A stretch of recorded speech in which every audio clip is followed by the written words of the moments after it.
I'm Sarah Sharp and I love paper piecing. So foundation paper piecing is probably one of my favorite techniques in quilting, and I especially love using very deliberate fabric choices within my designs to really emphasize certain motifs and elements. So just to give you an example of what I'm talking about, behind me here we have what's called the hiss quilt, and you can see that I've isolated some different letters up here near the snake's mouth, so it spells out hiss all the way along. Just below we have some striping where we've used some very deliberate fabric choices by grabbing onto the linear quality of those prints instead of just cutting them at random. We've really focused on, following along with the natural lines in the fabric and then incorporating them into these areas of the quilt. Now, don't worry, we're not going to be doing anything quite this intricate this afternoon, but I think you could do it. Instead, we're going to just take a look at the midsection of the snake, how we have these geese down here, and I've drafted a nice little block that measures at 5 inches using those same striping details for us to walk through this technique today. So foundation paper piecing, you're sewing on a foundation. Here on the table, we have our foundations.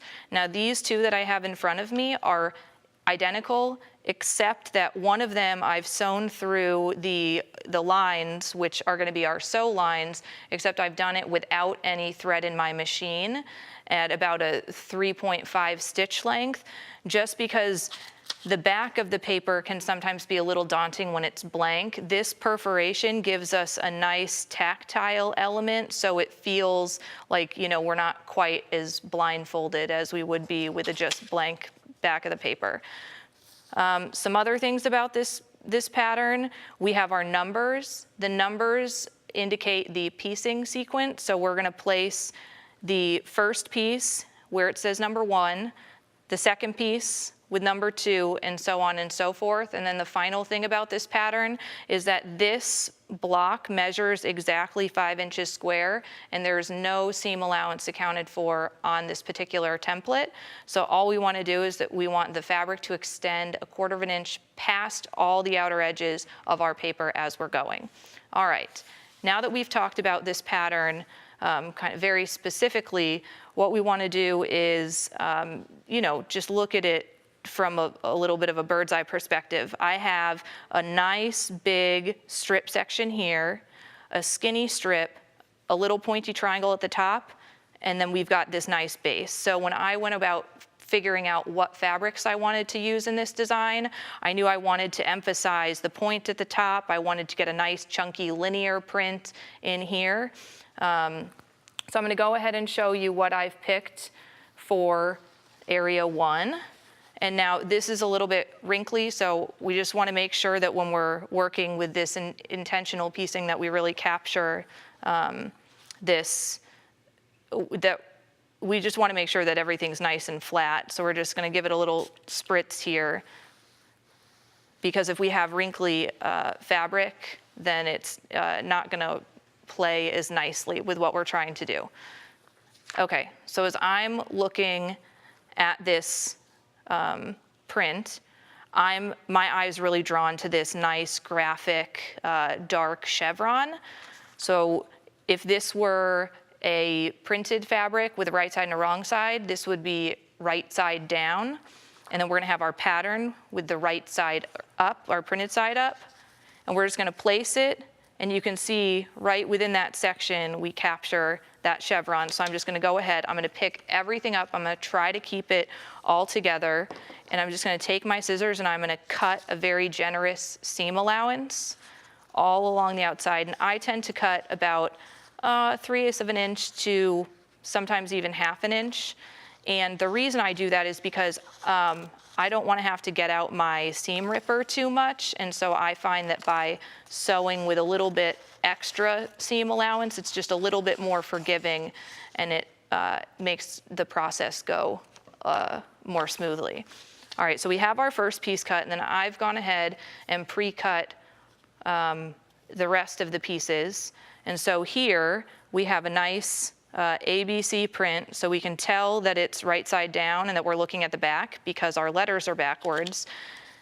And we are going to place that piece of fabric down so that we can capture those ABCs right there. And now this might be a little bit different if you've paper pieced before, because we, right now both of our fabrics are right side out.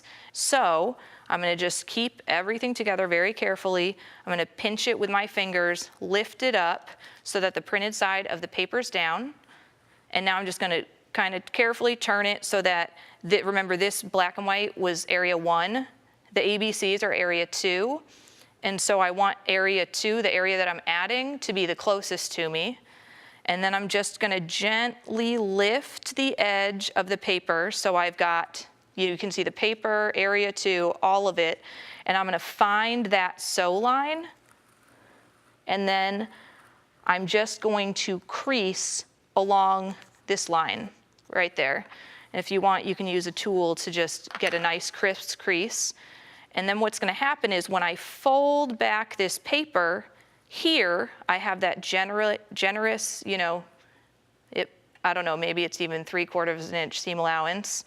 And then tucked under the second piece, I have the seam allowance for that. Now, because we're paper piecing, the seams have to go in a very specific direction, otherwise it's not gonna work. So even though if you were just piecing templates, it could go one way or the other, it has to go on this side right now. And now we're ready to sew this piece together. So we're gonna go over to the machine. And I'm using a stitch length of about 1.5 to 1.8. 8's my lucky number, so that tends to be where I wind up. And I'm just gonna sew along the line, just like that. And now, when we go back over to the light board, what we see is that within this section, this fabric's winding up exactly where we thought it was going to.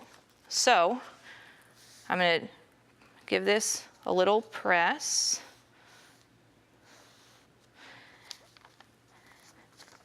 Okay, so now you can see how we got this piece of fabric right where we wanted it. And I've sewn everything up here. So you can see that I went on to add some little, a very small linear print. I have this triangle that I've isolated to really focus on this point in the pattern. And I think that that's given it, you know, just a little something extra that you might not necessarily get if you were to just piece without necessarily paying as much attention to what fabric was winding up where. Now over here, earlier I'd mentioned the perforated template. If you don't have a light box, that's totally fine. I use my window all the time, or a light, the overhead light in my sewing room, to try to hold it up to see where my fabrics are going.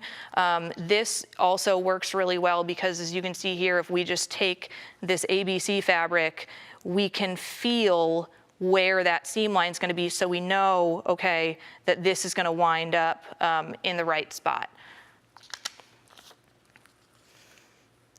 And just taking a look at, you know, some of these others, these other fabrics, you know, it's just a matter of taking a look at the fabrics that you have to choose from, thinking about what design elements in your pattern you want to focus. It's not always, you know, stripes and triangles. Maybe it's, you know, a really dark part of, you know, a bird that you're paper piecing and you're like, wow, I really wish that I could have, you know, something special there. And so I hope that, you know, this has given you a new perspective on how to look at your prints and of different things that you might be able to do with them by just taking a little bit of extra time to pre-cut your pieces in a very deliberate way. And I hope this is a technique that you might try.